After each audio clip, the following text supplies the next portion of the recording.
Russia's idea of the special military operation, which started February 24th, 2022, was that Ukraine would rush back to the negotiating table.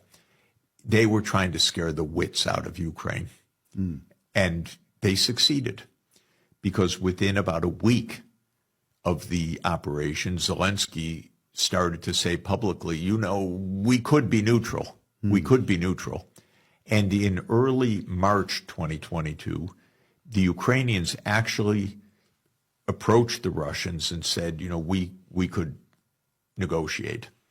And the Russians were surprised, and they said, well, what do you mean? And the Ukrainians produced a document.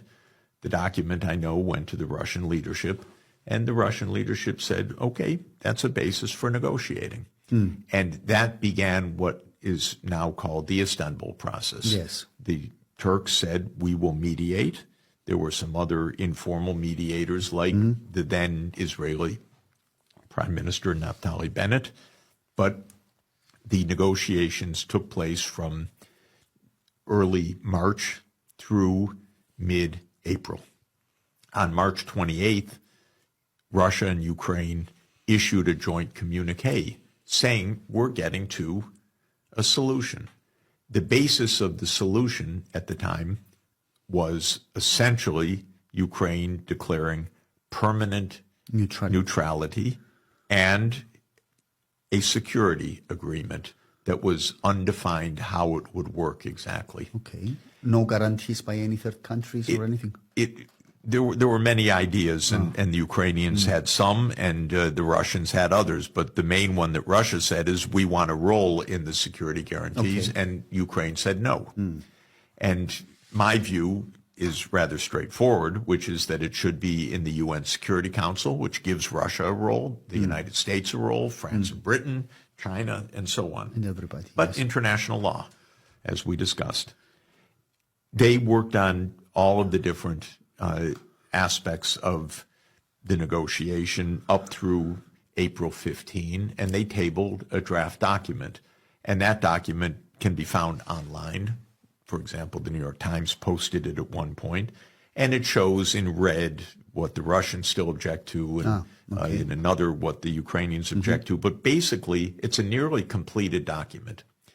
If there was serious intent on both sides, it's the kind of document that you would say, okay, maybe it's another week, maybe it's another 2 weeks, but this is the basis of an agreement. The negotiations stopped at that moment. I flew to Ankara soon after that, so I wasn't involved in any of the negotiations. But I went because I wanted to speak with the Turkish mediators just to understand firsthand what had happened. And what had happened was that one day the Ukrainians told the Turkish mediators, we're not coming back to the negotiating table. That's all.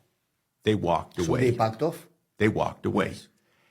Now, what we know from many sources, witnesses now, including Bennett, is the United States told them to back off. The United States told them, fight on. You don't have to give up your NATO membership. You don't have to accept neutrality. We've got your back. We've got your back. That's it. And that is basically, at that point, incidentally, I think the agreement would have been Crimea to Russia and the eastern Ukraine, the Donbass, probably would have stayed Ukrainian, but under the Minsk II agreement terms, under autonomy terms. Yes, autonomy. And now Ukraine's never getting that territory back. I'm sorry. I mean, they can fight on, but they'll get destroyed before they get it back. So the terms would have been much better in April 2022 than they are in May 2025. And 1 million lives would have been saved either from death or from serious injury. And I argued every day back in April 2022 and in May and in June, and working at the Vatican and working with everyone that I could find to say, take the peace because it's not going to get better, it's going to get worse. Okay, so I got charged with being a friend of Putin, being Putin's puppet, being Putin's propagandist, and so forth. I was the friend of Ukraine. It was Biden who was the enemy of Ukraine. He got the country destroyed in his incompetency. Europe was not the friend of Ukraine. Europe was the enemy of Ukraine. And now because in effect it got Ukraine destroyed. And now the Europeans who say we stand with Ukraine, you really feel that they just like Ukraine fighting Russia a few hundred kilometers from their own borders. Hey, why not? Keep fighting, keep weakening Russia. They think just keep them away from our borders. What they can't get into their head is the idea of neutrality. Neutrality is a wonderful thing, by the way. And neutrality kept the peace after World War II. And it's another interesting phenomenon. Who were the most successful countries in Europe after World War II? Switzerland. You look at Switzerland, Austria, Sweden, Finland. They weren't NATO countries. They were neutral countries. Did they suffer? Did the Russians pick on them? Did the Russians invade them? No, they became rich, fat, and happy. And yet the Americans, up until Trump, hated the idea of neutrality. And now the Europeans, this current generation of leaders can't get it.